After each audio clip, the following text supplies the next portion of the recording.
I've been following your show for a while now, and I figured it's about time I shared an experience of my own. I can hardly believe it myself. It happened in my first year on the job as a park ranger in the depths of the Everglades. One night, on my usual patrol, I saw something bizarre. I was on my usual patrol, walking around with my flashlight, checking on the wildlife and ensuring campers were settled. Suddenly, I noticed something near the water's edge. At first, I figured it was just another gator. We see plenty of them in the park. But as I moved closer, I realized this was something entirely different. It was a figure, around 7 feet tall, hunched over like it was examining something on the ground.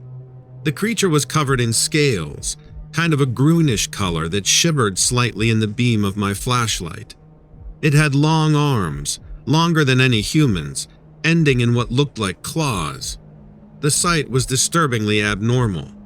Its head was strange too, like a cross between an alligator's and a human's, round but with those reptilian features. I called out, not sure why, maybe in a vain hope that it was a prankster in a costume. But the reaction I got still gives me chills. The creature turned to face me, and its eyes, they were just wrong. They glowed in the flashlight, bright yellow with slits for pupils, just like a reptile. I was riveted to the spot, my mind racing to make sense of what I was seeing. Before I could gather my wits, the creature slipped silently into the water, leaving me standing there in the silent fog. The next day, when I shared my story with the other rangers, they laughed it off, suggesting it was the product of a long night and an overactive imagination. But I couldn't just forget what I'd seen. So I began digging through the park's old records and found similar sightings dating back decades. Descriptions of the same reptilian humanoid, the same eerie eyes, the same silent disappearance. This left me with a strange cocktail of emotions. I was relieved to find I wasn't alone in my sighting, but it was unnerving to think there might be some truth in what I saw. Ever since, on my patrols, even though I've never encountered the creature again, I often feel watched. The feeling is strongest by the water's edge where I first saw it. It's a prickling sensation, the sense of unseen eyes tracking my movement. Anyway, that's my story. I know it might sound far-fetched, but I promise you, I couldn't make this up even if I tried. I would like to add one more thing about this creature's power. I've seen countless gators in my time here. I've seen them hunt, fight, and assert their dominance over the waterways. The sheer size of it was one thing. It towered at about 7 feet tall, significantly bigger than even the largest gators we get in these parts. And its arms, they were thick and muscular, like it could snap a tree branch in half without breaking a sweat. There was a grace to its movements too, an eerie fluidity that seemed both alien and yet eerily familiar. While a gator possesses a primal, raw strength, this creature seemed to radiate a calculated power. It moved with purpose and intelligence. The way it slipped into the water, barely causing a ripple despite its size, it suggested a creature perfectly adapted to its environment and possibly at the top of the food chain. No gator, no matter how large or ferocious, has ever given me the chills the way this creature did.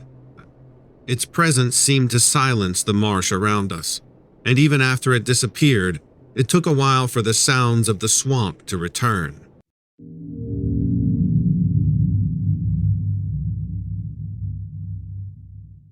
Hey there. I've been tuning into your channel for a bit now. I've always been intrigued by your stories, how they all seem to be these random encounters with the supernatural. But let me tell you about my own experience. You could call me a researcher, I suppose, but I'm no academic. I'm just a regular guy who's always had a fascination with the unexplained.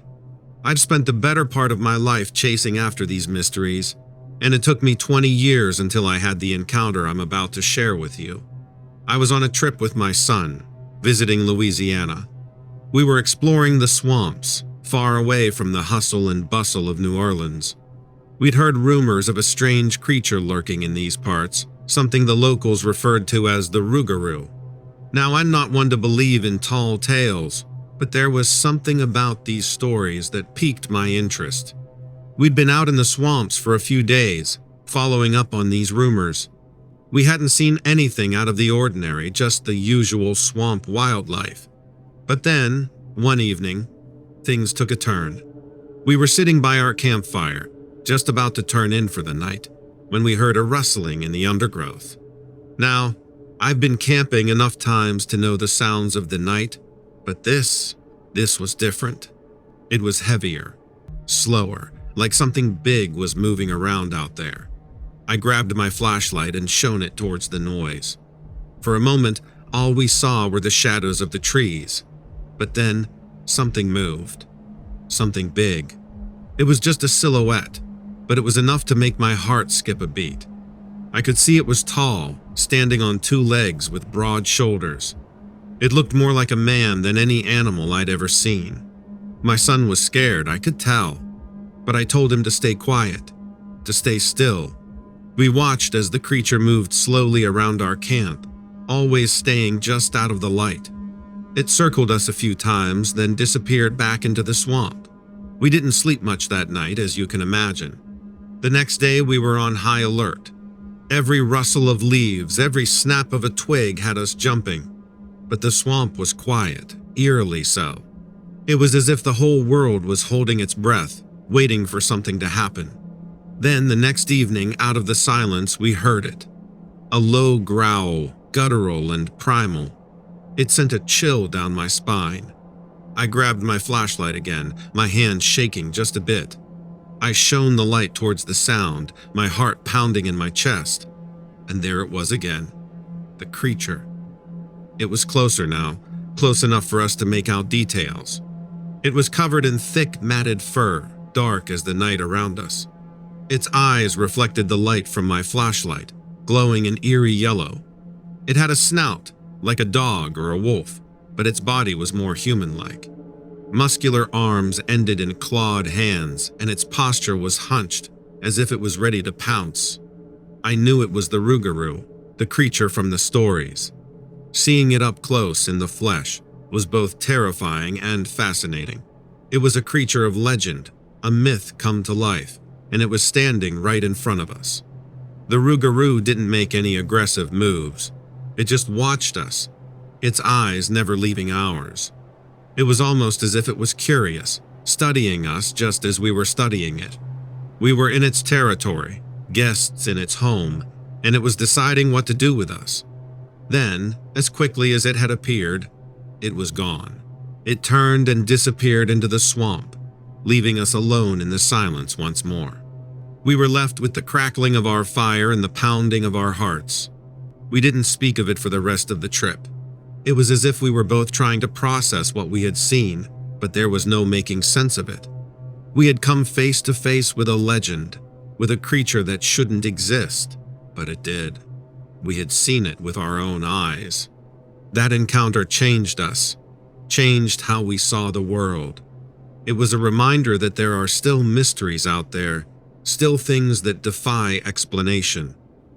And as terrifying as it was, I wouldn't change a thing. It was an experience, a story that I'll carry with me for the rest of my life.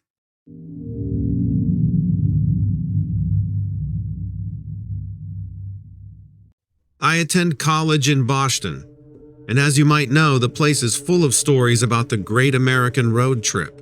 We got the Route 66, cross-country tours, national parks, all of it. But you kind of get used to it, really. I never really took it seriously and felt that most of it's for show, for the tourists. I figured as a student I was above all that. I knew what to believe and what not to. Not like the folks driving around in their RVs gawking at landmarks. That was before I turned 20, finished my sophomore year, and decided to take a summer road trip across the US. I worked part-time at a library on campus, so I wanted to do something different, but I wasn't sure I'd be able to afford it. The road is long, but it has a certain charm, and if you work during the school year, it's much easier to afford a trip when you don't have to worry about classes. I figured it was worth a try though, and I got online to plan. When I saw the cost of this used van on Craigslist, I thought maybe it was a typo because it was so low. I figured I had nothing to lose, so I called. The seller seemed weirdly happy that I'd called, so I thought the van must be a total clunker. I agreed to meet him at his place the next day, though. He also seemed insistent that we do it before it got dark. He kept reminding me not to be late. So after work the next day, I drove over there. The van was parked in a lot full of used cars and trucks. And RVs? The van was a classic Volkswagen. I don't want to say the color, but it's kind of a hippie symbol. The type of vehicle that screams road trip and has bumper stickers from all over the country. You had to climb in through the side door to get into it. Once you were in there, though, it was cozy. Comfortable seats, wooden interior, just enough space for one person to sleep. An older stove in the back, but that was fine. I didn't cook much. The back window looked out onto a nice view of wherever you parked.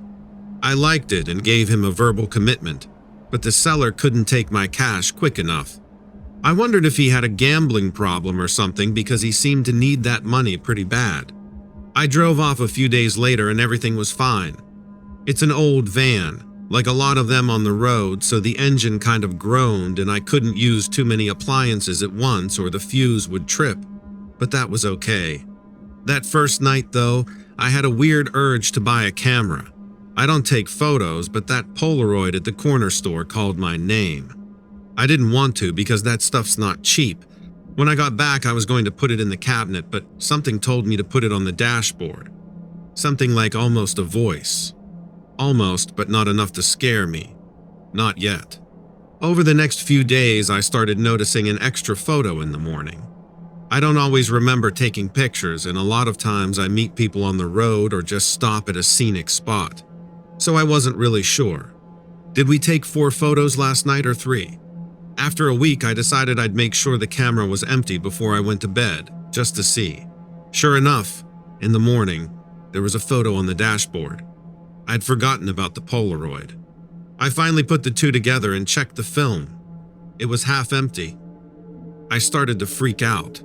Who was taking photos at night? Why? I made sure all the doors and windows were locked, but it still happened. Someone must have a key, I figured. I listened but didn't hear anything. Yet the photos kept appearing and the film level got lower. I finally set up a camera pointed at the dashboard. It would have to pick up whoever was doing this. By this point, I was terrified and my hands were shaking the next morning when I checked the footage. It showed nothing, but the photo was still there. I watched it over and over, but I didn't see anything. Finally, I turned the volume up as high as it would go, and I heard something like a voice on the video, but I couldn't understand what it was saying. I thought about calling the police, but I didn't want anyone thinking I was crazy. I decided to go to the local diner instead. Waitresses have heard it all, right? I ordered a coffee and asked the waitress what she knew about the van. She said she's only been working at the diner for a year, so she doesn't know the whole story, but she heard a guy was found dead in a similar van after a road trip. Since then, no one has bought the van for more than a couple of months, she said. Most people just sell it, leave the memories and move on. I asked her what she could tell me about the guy, and she said supposedly he used to travel a lot. Photography? I asked. She said, "Yeah, how do you know?"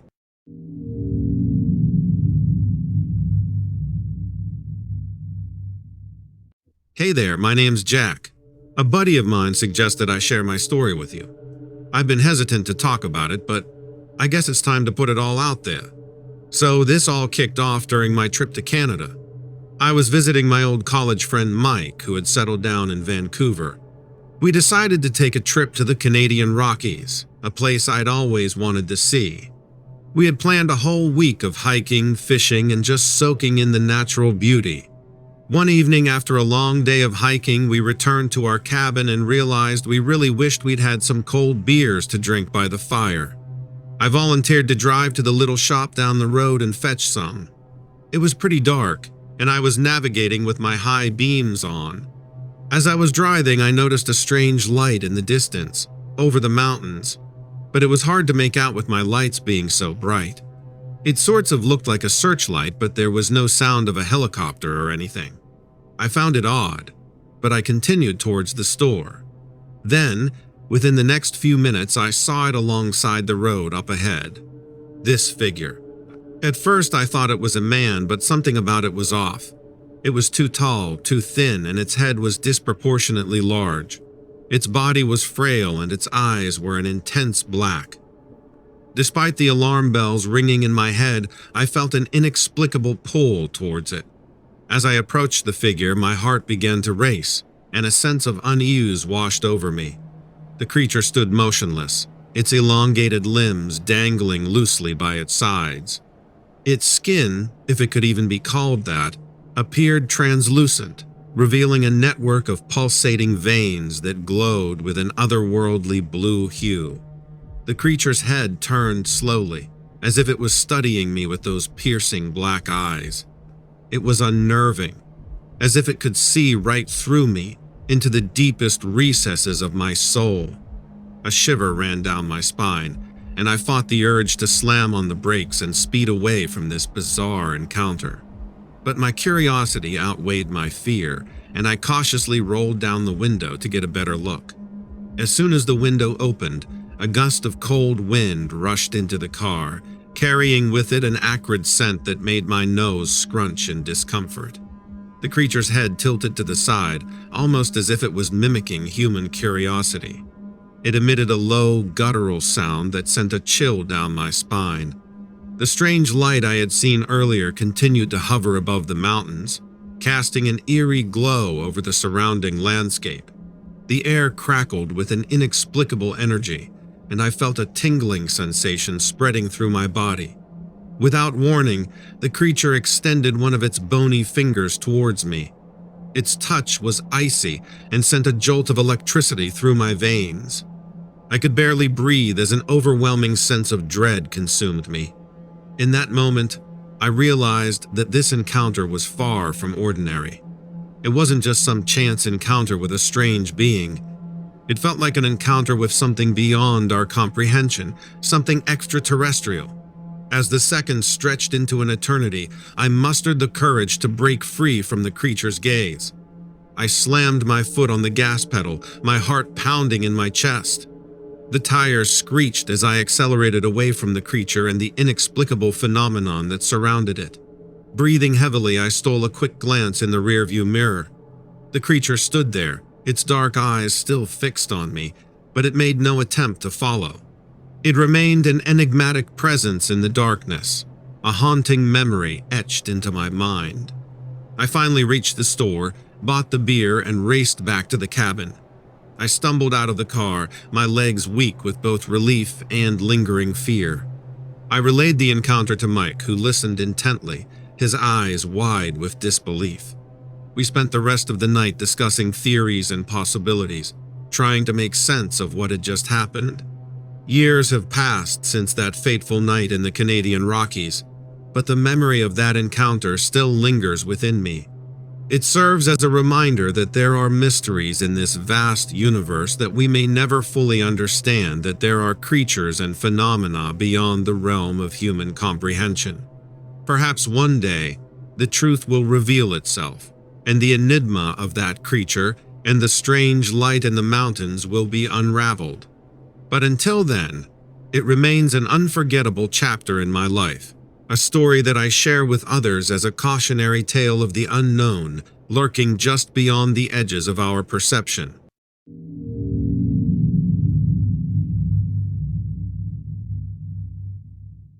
Park rangers are experiencing bizarre, unexplainable phenomena. Some deem it as supernatural, while others see it as just completely unexplainable. The story I'm going to share highlights just some of the mystery. This story was submitted to me by a gentleman who referred to himself as Jason. Jason went on to tell me in his email that all this occurred between 2005 and 2009 in a national park.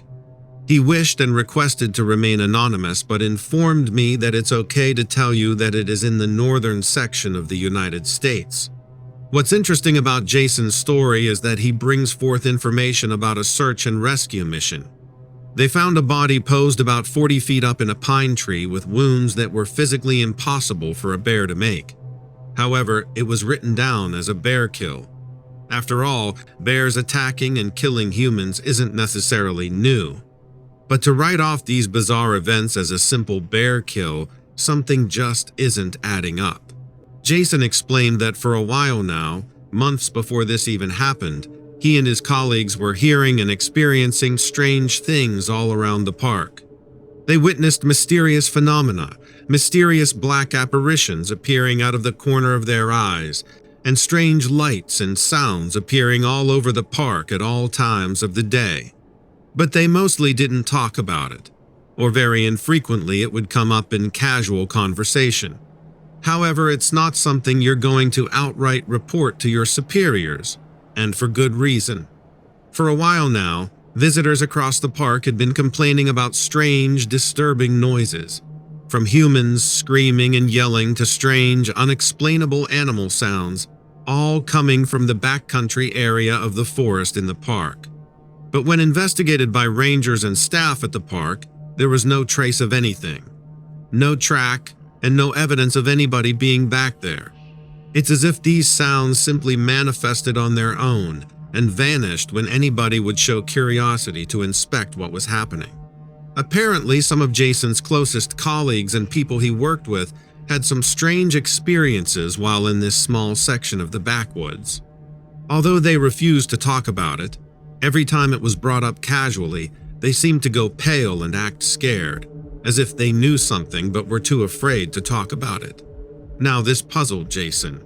Keep in mind that these particular events I'm explaining now happened before the search and rescue where the body was found, posed up in a tree and assumed to be, or at least written down as, a bear kill. Other reports had come in that Jason dealt with personally. In these backcountry campsites, food and supplies were being taken. But it was easily written off because animals can steal food and supplies, and the human noises or sounds could easily be written off and explained as foxes and mountain lions at nighttime. Then Jason goes on to tell of a more harrowing experience. This was, of course, after the search and rescue find of the body. Some personnel were growing concerned because they believed they had a bear accustomed to human food on their hands, and it would only prove could be dangerous. However, upon venturing back further, they found what appeared to be a den of some kind, not that of a bear.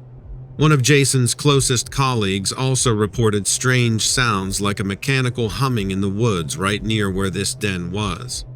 It was around this same den where he spotted strange tracks that he could not quite identify.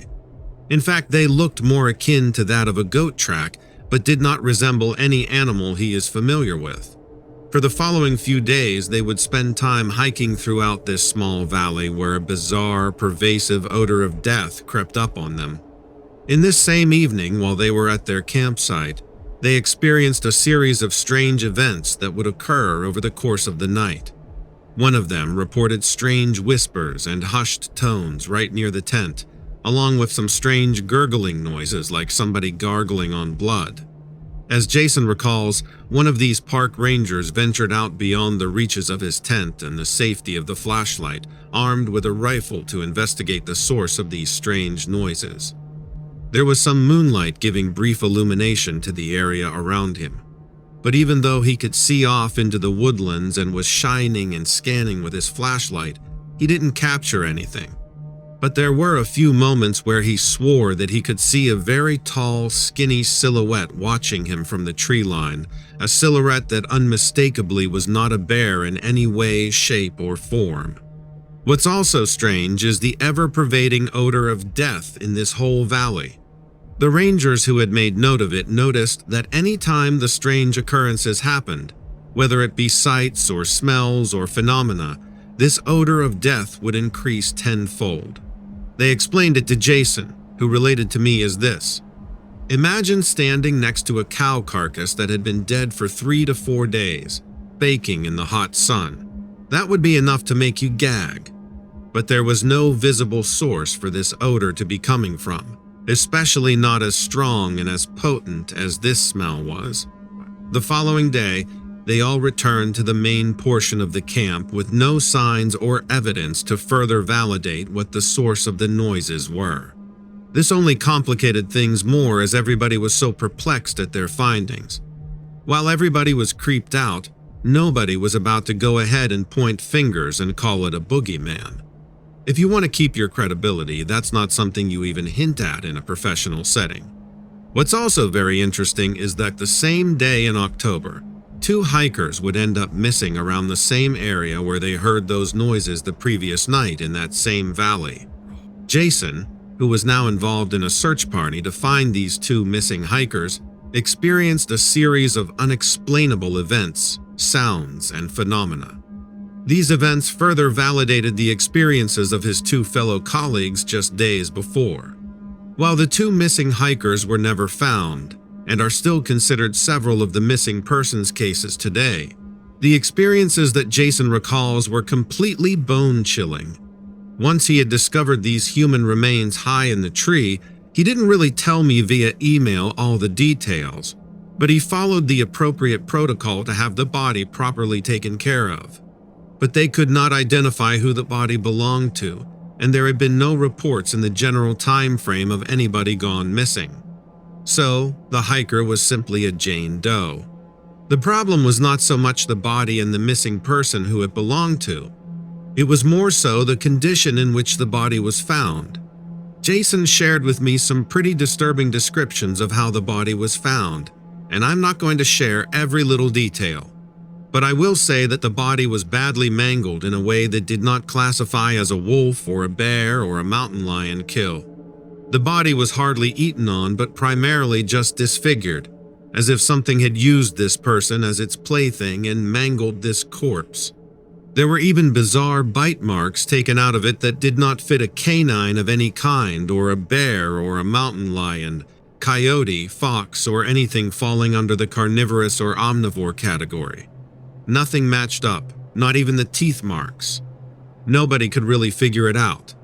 So this was yet another case written down as simply a bear kill.